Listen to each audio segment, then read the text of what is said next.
It's Friday, May 15th, and I got a letter about my grass. Code violation warning letter. It's dated May 2nd, which I'm sure I mowed at least 2 times since May 2nd. It's too long, so I'm gonna mow it. I was gonna mow it yesterday. It was raining, and I worked 3/12s before that, so couldn't mow then because I don't get home until after 7, almost 8. I guess I could have. That would have been tough. And I mowed last week. You wouldn't be able to know because it's so freaking long now. So that's my daylily patch. That's why that's long there, because I got daylilies coming up there. And I got, in that other long patch is daylilies. And the other long patch is ornamental grasses. Ornamental grasses or what? And at the very top by the guardrail, not only do I not mow there intentionally, I actually plant stuff up there because there is an unresolved landslide issue slash sinkhole slash municipal conflict issue going on up there beyond the guardrail that is affecting my property. And I'm not going to disturb the soil, period. It won't be good for me, and it won't be good for the houses up the hill from me if I do mess around in a way that could disturb the soil. I do try to anchor the soil up there, but I'm gonna have to YouTube myself mowing so that I have proof that I mow. And I mow obsessively, not even because it's the law. I mow because I want a nice yard. So I'll show myself mowing it. And it's not an easy yard to mow. It's on a steep freaking slope with other steep freaking slopes in it. So sometimes when I get exhausted or hurt, I'll just mow like the, what do you call it? Like the curb appeal. I'll mow that like 2 or 3 times more than the back. Because nobody really sees the back. I'm gonna get started. I had a freaking sun visor on. Oh, here it is. I thought I lost it, but I found it. Their standard's 4 inches, so it doesn't take much to exceed that limit. I have my sunblock on, I have my sun visor on, and it is long, and I knew it was long, and I couldn't mow yesterday because it was raining. I couldn't mow before because I worked. I mowed last week. So, I don't know, here I go. See, it is long. And 5 of those long parts that you see are ornamental grasses. That's part of landscape design. Underneath those are 1, 2, 3, 4, 5, 6, 7 hydrangeas, so that's part of the landscape design. And the corner of the end there, that's a landscape design. And yeah, the grass is long, like, because it grew. And like I said, sometimes when I'm short on time, or if I'm hurting, or really tired or sick or something like that, I'll mow like the curb appeal side one day, in 1 week, and then the middle part the next. It just depends on how long that is, because sometimes certain parts, like the middle part, can wait until the following week.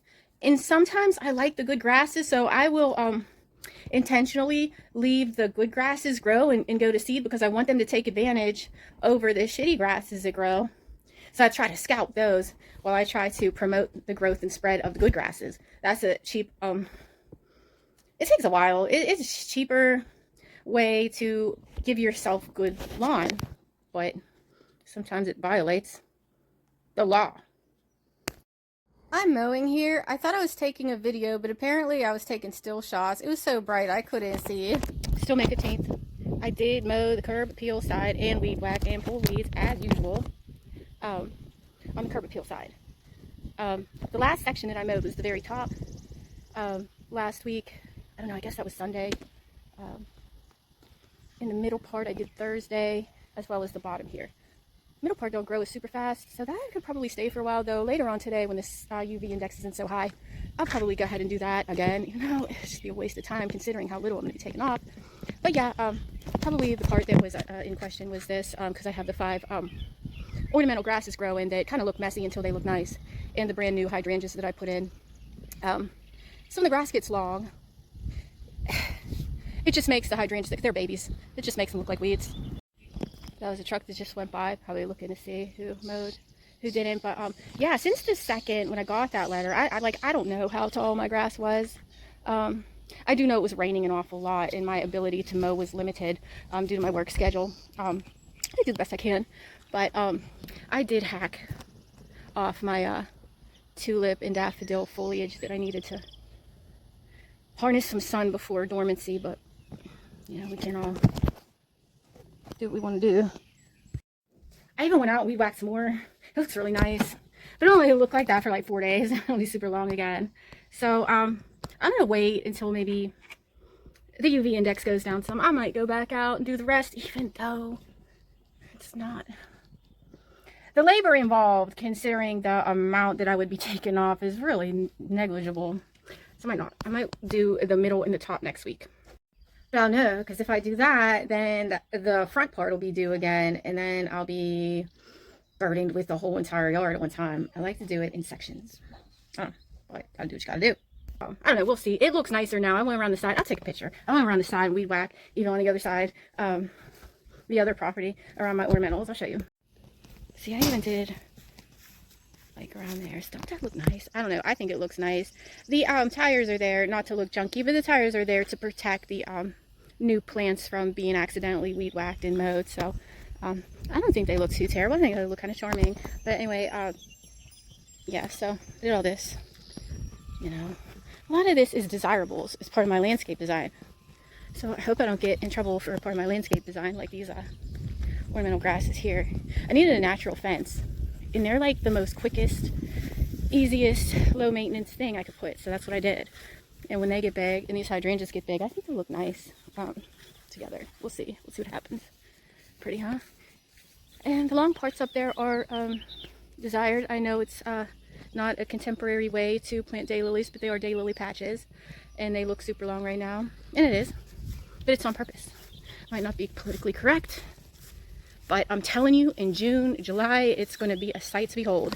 And every year, nicer and nicer as everything matures. Yeah, this is long because I love this grass. I'm letting it reseed. And once it starts getting these seed heads, I'm going to clip them off, and I'm going to spread them.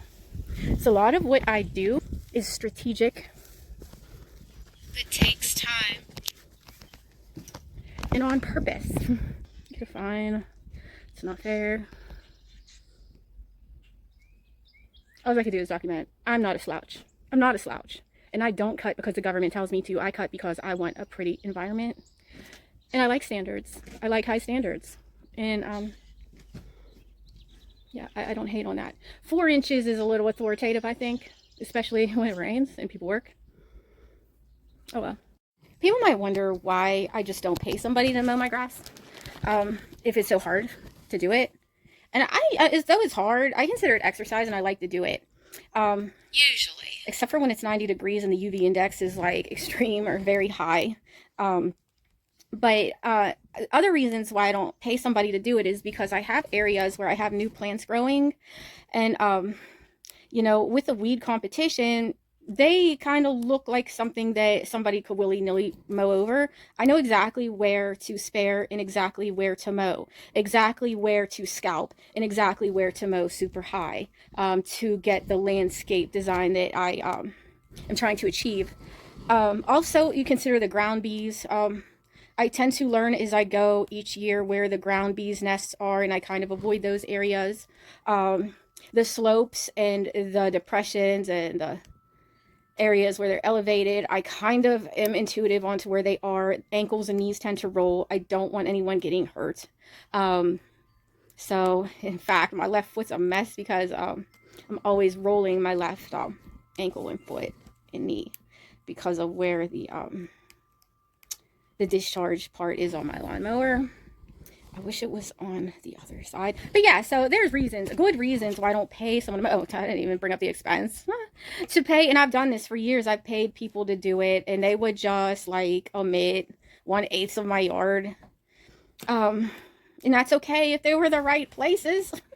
You know, and you just pay for something you have to go over again, or mourn the things that you've lost, and thank goodness nobody got hurt. So there's a lot of good reasons why I don't. When I'm old, I have the landscape design that I want that'll be easy and understandable for someone to mow it, because I'm trying to get the steep slopes covered, and I'm trying to reduce the area necessary of having to mow in a pleasing and ornamental way. That's why. So I do mow my lawn a lot. It just might not be perfect. It might not be done as a contemporary or politically correct fashion, but I do. It is my goal that in 3 years, it'll be easy to do Or easier, anyway. and it'll look amazing. But right now it's kind of a struggle because I got a lot of strategic things to do to get it that way. So while I do understand and appreciate higher standards, code enforcement, so we can all have a nice neighborhood to live in, yeah, I do appreciate that. I just hope that it doesn't become frivolous and unfair for people who do their best. So that's why I'm going to take the time to document the efforts that I put into it. Even though it's going to take more effort to put into it, documenting the physical activity. But I don't know, it's worth it, and it'll be a good reference for myself as well, is the gardening videos. Bye!